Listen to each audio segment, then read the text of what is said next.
এই মদ শুধু এই পানীয় মদ না, মদ তো পানির মতো হয়, মদটা পানির মতোই তো হয়, পান করা যায়।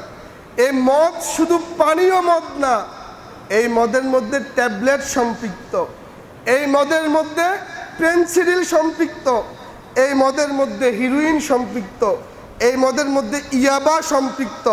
অর্থাৎ হাদিস, এই কোরআনের মধ্যে ট্যাবলেটের কথা নাই, হাদিসের মধ্যেও নাই, কিন্তু সূত্র আছে। রাসূল করিম সাল্লাল্লাহু আলাইহি সাল্লাম বললেন, কুল্লু মুসকিরিন খামরুন ওয়া কুল্লু খামরিন হারামুন। প্রত্যেক নেশার দ্রব্যই মদ। যেটা মানুষের নেশা হয়, যেটা মানুষের বিবেককে নষ্ট করে দেয়, যেটা মানুষের আকলকে নষ্ট করে দেয়, আকলকে বসিয়ে দেয়, ওটাই হচ্ছে মদ। অতএব পেনসিডিল, বাবা, হিরোইন যাই বলি না কেন, এগুলো কোরআনে নেই, কিন্তু হাদিসে যেহেতু বলা হয়েছে প্রত্যেক নেশার দ্রব্যই মদ, অতএব এগুলো মদের অন্তর্ভুক্ত।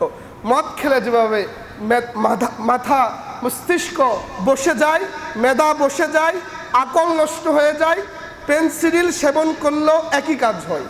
কথা ঠিক না ভাই? ঠিক। পেনসিডিল, ট্যাবলেট যাই বলি, এগুলো সেবন করলেও একই কাজ হয়। অতএব আল্লাহ পাক হারাম করেছেন, এই হারামকে হালাল বলার সুযোগ নেই। যারা হারাম কাজে লিপ্ত থাকবে আল্লাহর কাছে জবাব দিবে।